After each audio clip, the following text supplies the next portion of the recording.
to a very vegan, who added very sense going and women. Here is the intensity. Associate sponsor UltraTech cement. તો રાજકોટમાં જે અગ્નિકાંડ થયો અને ત્યારબાદ શું થયું તેનો સૌ કોઈને ખ્યાલ છે અને તેની વચ્ચે હવે જે રિપોર્ટ આપ જોવાના છો તે ખળભળાટ મચાવી દેશે. ફાયરને લગતી ઘટનાઓ વચ્ચે આપ કલ્પના કરી શકો કે ફાયર વિભાગના અધિકારીઓ મોટા વહીવટ કરવામાં વ્યસ્ત છે. TV9 પાસે જે વહીવટના પુરાવા આવ્યા છે તે જોઈને આપ ચોંકી જશો. આપને થશે કે એક તરફ લોકો મરી રહ્યા છે અને બીજી તરફ વિભાગમાં આટલી હદની લાલિયાવાડી ચાલી રહી છે. જુઓ આ રિપોર્ટ.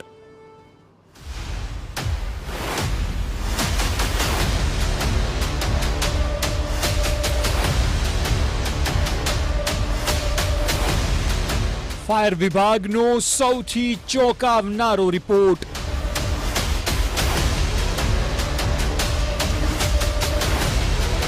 ફાયર વિભાગના અધિકારીઓનો વહીવટ.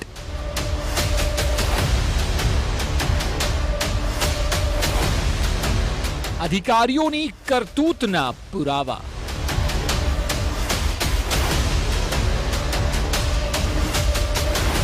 TV9 exclusive report.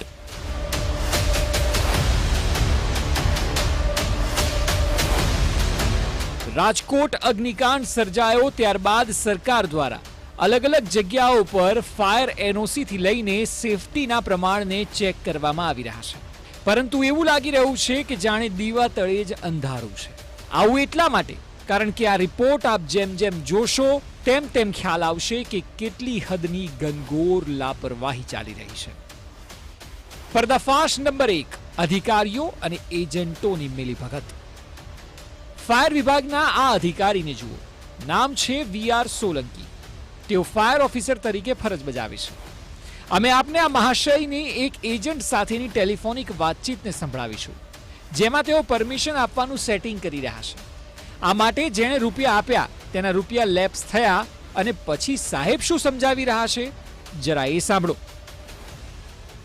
જે પૈસા લેપ્સ થઈ ગયા હવે એને ફરી પરમિશન નથી. એ તો 100% આલવાની ને યાર. એમાં તો એની માણસ એ ખેલ પહેલો દિવસથી પાડવાનો. જો એ જે દિવસથી વહીવટી મંજૂરી આવે ને પેલો ચાવડા અને પેલી એકાઉન્ટ, આ 3 જણાએ બધું કર્યું.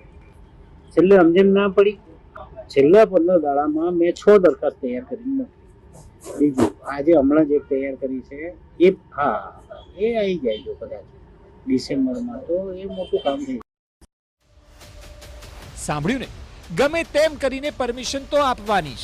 કેટલા વિશ્વાસ સાથે કહી રહ્યા છે.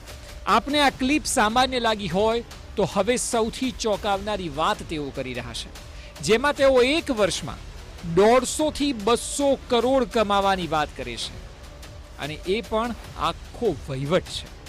સાંભળો. 2024-25 એટલે એપ્રિલ બરોબર છે, માર્ચ 2025 સુધીમાં આપણે 150-200 કરોડનું કામ કરવાનું. હવે જો પેલા લાઇટના ઘોડા છે એ તો પેલા લોકોને કરવાના છે, એમાં આપણને રસ નથી બરોબર છે. એ જ છે આમાં. અને વોટર રેસ્ક્યુ આઇટમ છે તો એ પેલા શ્યોર સેફ્ટીને પેલો અમન છે અને એ લોકો કરે છે. હમણાં રાવલ સાહેબ આવી ગયા, મને તો પહેલી વાર મળેલો તો. રાવલ કોણ છે? કોઈ લાઇઝનિંગ કરે, અમિત શેઠ. વિચાર તો કરો, 150 થી 200 કરોડના સેટિંગની વાત અને એ પણ એક વર્ષમાં. તો આ લોકો કારકિર્દી દરમિયાન શું શું નહીં કરતા હોય. આ ઓડિયો ક્લિપ ઇશારો કરે છે કે અધિકારીઓ કેવું મિલબાટ કે ખાવાનું ષડયંત્ર ચલાવી રહ્યા છે. સવાલ એ છે કે કોની રહેમ નજર હેઠળ ચાલી રહી છે ધાંધલી? કોણ કોણ આ વહીવટમાં સામેલ છે? વહીવટના રૂપિયાથી કોના કોના ગજવા ગરમ થઈ રહ્યા છે? ઓડિયોમાં લેવાયેલ નામ અમન વસાવડા કોણ છે? ઓડિયોમાં લેવાયેલ બીજું નામ હરમેશ મોદી કોણ છે? કોણ છે આ રાવલ સાહેબ? શું આ બધું જ મોટા સરકારી અધિકારીની રહેમ નજર હેઠળ ચાલી રહ્યું છે? આ તમામ સવાલના જવાબ મેળવવા ખૂબ આવશ્યક છે, કારણ કે આ તમામ લોકો ભેગા મળીને ભ્રષ્ટાચારની દુકાન ખોલીને બેઠા છે. આ પૂરેપૂરી આશંકા ઓડિયોમાં સામે આવી છે. જો કે આ તો હજી પણ નાનું ઉદાહરણ છે. પર્દાફાશ નંબર 2, રાજ્ય ફાયર વિભાગ ડિરેક્ટરે નિયમ તોડ્યા. જી હા, આપે બરાબર સાંભળ્યું. ગુજરાત અગ્નિ નિવારણ સેવાના ડિરેક્ટર નલિન ચૌધરીને લઈને મોટો પર્દાફાશ થયો છે. ડિરેક્ટર નલિન ચૌધરીએ સરકારી નિયમોના ધજાગરા ઉડાડ્યા છે. સરકારી પગારે કાર્યરત હોવા છતાં આ અધિકારીના નામે ચાલી રહી છે પોતાની પ્રાઇવેટ કંપની. ફાયર વિભાગના ડિરેક્ટર નલિન ચૌધરી કંપનીના સત્તાવાર માલિક છે. તેમની સાથે કવિતા નલિન ચૌધરી પણ પ્રાઇવેટ કંપનીમાં ડિરેક્ટર પદે હોવાની વાત સામે આવી છે. નિયમ મુજબ સરકારી કર્મચારી કે અધિકારી ક્યારેય પોતાનો બિઝનેસ ન કરી શકે. સવાલ એ છે કે શું સરકારી બાબુ નલિન ચૌધરીને નથી લાગતા કોઈ નિયમો? 2019 થી કંપની કાર્યરત, તો આજ દિન સુધી એક્શન કેમ ન લેવાયા? નલિન ચૌધરી પર કયા રાજનેતા કે સરકારના અધિકારીના 4 હાથ છે? કારણ કે નિયમ મુજબ તો કોઈ પણ ચાલુ નોકરીએ વેપાર ન કરી શકે. નહીં, પોતાની કંપની નહીં રાખી શકે. કોઈ પણ સરકારી કર્મચારી પોતાની કંપની નહીં રાખી શકે. તમને જણાવી દઈએ કે આ તો હજુ ટ્રેલર છે. હવે જે ખુલાસો થવા જઈ રહ્યો છે તે સાંભળીને રાજ્યભરના સરકારી બેડામાં રીતસરનો ખળભળાટ મચી જશે. પર્દાફાશ નંબર 3, નલિન ચૌધરીની નિમણૂક પર સવાલ. નલિન ચૌધરીની નિમણૂકમાં પણ મોટી ગેરરીતિ થઈ હોવાની આશંકા છે. ફાયર વિભાગના કર્મચારીઓના મતે નલિન ચૌધરીએ ફિટનેસ સર્ટિફિકેટ નથી આપ્યું. આપણે જણાવી દઈએ કે ફાયર અધિકારીની નિમણૂક પહેલા અનેક ફિઝિકલ ટેસ્ટ થાય છે અને નિયમોના ઉલ્લંઘનને લીધે હાઈકોર્ટમાં નલિન ચૌધરીની નિમણૂકને પડકારાઈ પણ હતી અને એટલે આ કેસ હાઈકોર્ટમાં પેન્ડિંગ છે. કોર્ટમાં કેસ પેન્ડિંગ હોવા છતાં સરકારે નલિન ચૌધરીને 5 વર્ષ માટે કાયમ નિમણૂક કરી છે. મહત્વનું છે કે રાજ્યમાં ફાયર વિભાગમાં અલગથી ડિરેક્ટરની પોસ્ટ ઊભી કરાઈ હતી અને ત્યારબાદ ફાયર વિભાગના પ્રથમ ડિરેક્ટર છે નલિન ચૌધરી.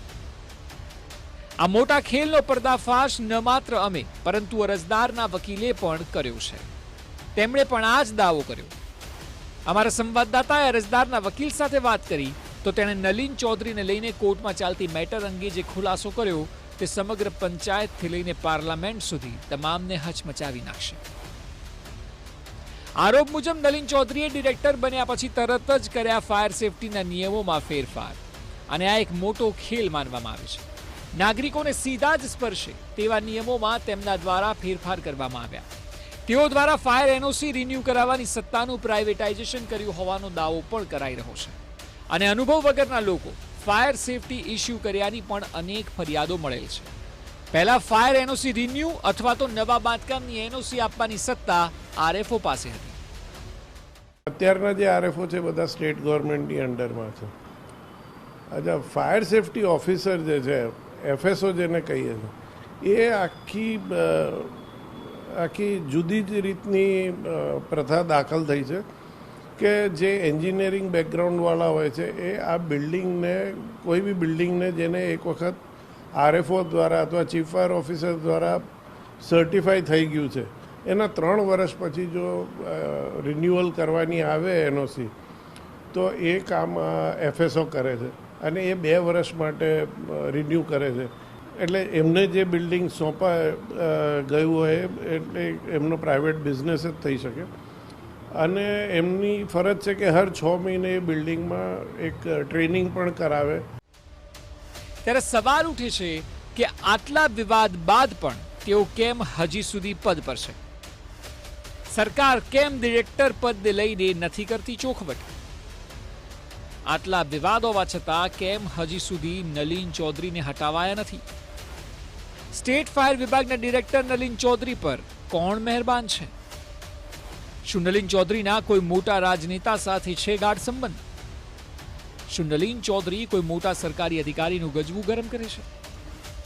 આ સવાલો ખૂબ ગંભીર છે પરંતુ સ્વાભાવિક છે, કારણ કે એક તરફ કર્મચારીઓ અને એજન્ટોની સાઠગાંઠની આશંકા અને બીજી તરફ નલિન ચૌધરીની નિમણૂક અને તેમના બનાવેલા નિયમો શંકાના દાયરામાં છે. આ સ્થિતિમાં સરકાર ભલે રાજકોટ કાંડ બાદ ફાયર વિભાગને લઈને ગતિવિધિઓ તેજ કરી રહી હોય, પરંતુ આ રિપોર્ટમાં ઉઠેલા પ્રશ્નો પર તપાસ નહીં થાય તો ખરા અર્થમાં દીવા તળે અંધારું જેવી જ સ્થિતિ કહેવાશે. લોકોના જીવ બચાવવાના ઉદ્દેશથી ફાયર વિભાગની રચના તો કરવામાં આવી હતી, પરંતુ ગુજરાતમાં જાણે ફાયર વિભાગ એ વહીવટદારોનો અડ્ડો બની ચૂક્યો છે. What law by Vega, prepared by Sensodyne and Vimal. Browse ZMKC. Associate sponsor UltraTech cement.